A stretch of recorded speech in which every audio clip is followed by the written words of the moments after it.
Hey everyone, picture this. I was at the top of my game, secretly building a fortune, believing I was sharing my dreams with the one person I trusted most, my husband, Mark. Then, in a single moment, he shattered my world. He didn't just ask for a divorce, he blindsided me with a betrayal so raw, so deep, it made me question every moment we'd shared. And when he married my best friend, Sarah, just months later, that's when I knew I wasn't going to crumble. I was going to make them regret it. What would you do if the two people you loved most stabbed you in the back? Stay with me because my story of revenge will leave you absolutely speechless. I was 32, living what I thought was a dream life in our charming suburban home outside Seattle. Mark and I were high school sweethearts, married for 8 years, building a life I thought was rock solid. He was a mid-level manager at a tech firm, decent, dependable, but not the star of the show. That was me, though I kept it quiet. By day, I was a freelance graphic designer, but behind closed doors, I'd coded an app, a passion project that was my secret pride. It was pulling in $500,000 a year, and I hadn't told a soul. Why keep it from Mark? It wasn't about mistrust, not at first. I wanted to surprise him. Maybe a beachfront house, a trip to Italy, our dream life. Every night, I'd sit on our worn leather couch, his arm around me, imagining the day I'd reveal it all. But then things shifted. He'd come home late, eyes glued to his phone, muttering about work stress. His hugs felt colder, his excuses flimsier. I felt this gnawing knot in my gut. But love makes you blind, doesn't it? Have you ever ignored a gut feeling, hoping you were wrong? That's where I was, and I had no idea how much worse it was about to get. It was a Tuesday evening, rain tapping the windows. I was cooking Mark's favorite pasta, spicy arrabbiata, humming, trying to shake off that uneasy feeling.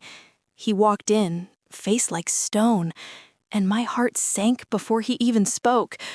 "We need to talk," he said. No warmth, no trace of the man I loved. He slid a stack of divorce papers across the counter. "I'm not happy anymore, Claire. I want out." I stood there, spoon in hand, frozen. "Why?" I whispered, my voice breaking. He mumbled about growing apart, but his words were hollow, like he'd rehearsed them in a mirror. I begged for answers, for a chance to fix us, but he wouldn't look at me. "It's over," he said, and walked out into the rain, leaving me with those papers and a heart in pieces. That night, I cried until my eyes burned, replaying 8 years of love, late-night talks, shared dreams, promises, all gone. But the real pain, that was still coming. Have you ever been blindsided by someone you thought you knew inside and out?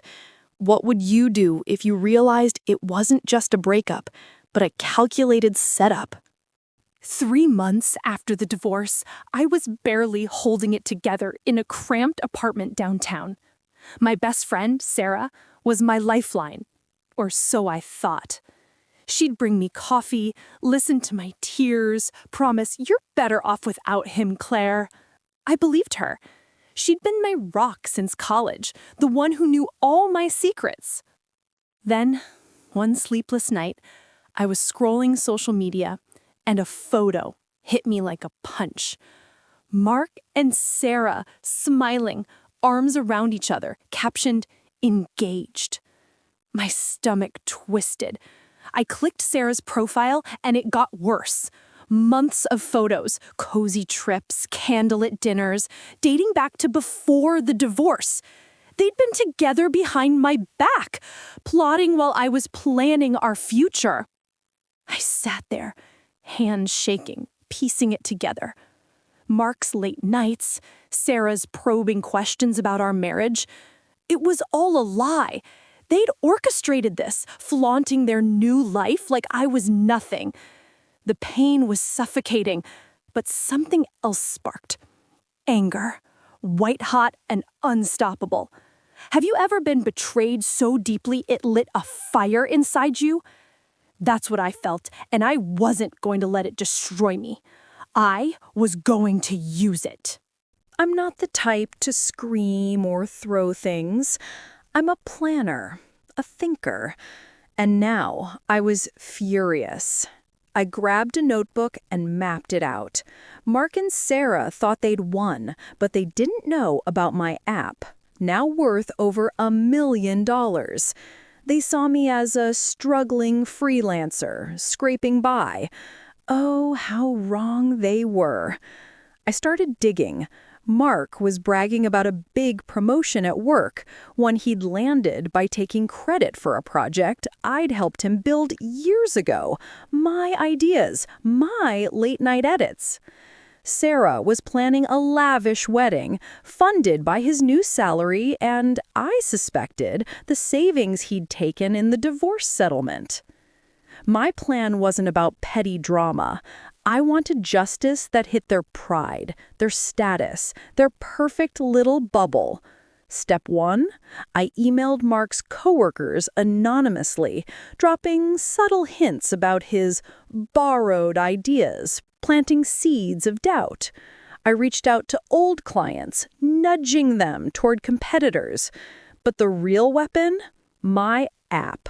I'd launch it publicly, make it a household name, and show the world who I was. If you had a secret like mine, a game changer nobody saw coming, would you keep it hidden or use it to flip the script? Tell me in the comments. For 6 months, I poured my soul into that app. I hired a small team, kept my identity under wraps, and worked around the clock. My app, a platform for freelancers to manage projects and connect with clients, was already a hit, but I wanted it huge. I pitched to investors in sleek boardrooms, landed a 7-figure deal, and got featured in tech blogs. Claire Carter, the genius revolutionizing freelancing.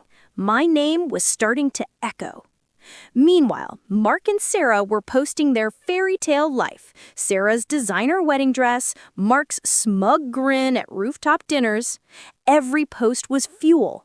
I wasn't just building an empire, I was building a stage to expose them. Then one night, an email landed. A major tech conference in San Francisco wanted me to keynote.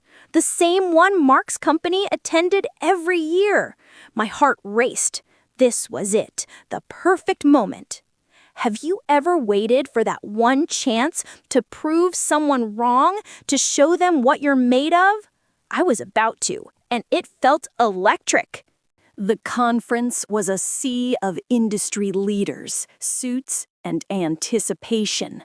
Backstage, my heart pounded, but my resolve was ironclad. I wore a sleek black dress, confidence radiating like armor. Mark and Sarah were in the audience, clueless I was the speaker. Mark had even bragged to colleagues about networking here, probably chasing another promotion. I stepped on stage and the room fell silent. My voice was steady, powerful, as I told my story, not of betrayal, but of grit, of building something from nothing. I unveiled my app's new features, streamlined, game-changing, and the crowd erupted in applause. Then, the moment. I scanned the audience, locking eyes with Mark and Sarah, their faces drained of color. I started this journey alone, I said, pausing, letting the weight settle. But I had help along the way, people who inspired me, even if they didn't know it. The crowd laughed, but Mark squirmed, Sarah's smile frozen. I didn't name them. I didn't need to. The truth hit harder. I was the star, and they were nothing without me. As I left the stage, a tech giant pulled me aside, offering millions to buy my app. I smiled, knowing Mark and Sarah had watched it all. Their perfect world was unraveling. Have you ever seen someone's lies catch up with them in real time? I engineered that moment, and it felt like fire. After the conference, Mark's world crumbled. Colleagues whispered about his stolen ideas. His promotion was quietly rescinded. Sarah's social media went dark. No more wedding posts, no flashy photos. Word spread their relationship was fracturing. Mark's fading status and Sarah's humiliation strained their facade. I didn't gloat. I didn't need to. I sold my app for $10 million, moved to a vibrant loft in Portland, and started a foundation to empower women entrepreneurs. I was free, thriving, untouchable. Mark and Sarah? They were left with nothing but regrets and a crumbling charade. Sometimes the best revenge isn't tearing someone down. It's building yourself so high they can't even dream of touching you. If you were me, what would you have done differently? Drop it in the comments. I'm curious. This isn't just a story about revenge. It's about resilience. Betrayal cuts deep. It can make you feel small, worthless. Mark and Sarah could have broken me, but I turned that pain into power. I learned the truth doesn't need a megaphone. It speaks loudest when you rise above, focus on your growth, and let your success roar. If you've been betrayed, don't let it stop you. Use it. Fuel your comeback. What's your story of rising above? Comment below. Tell me where you're watching from and what you thought of my journey.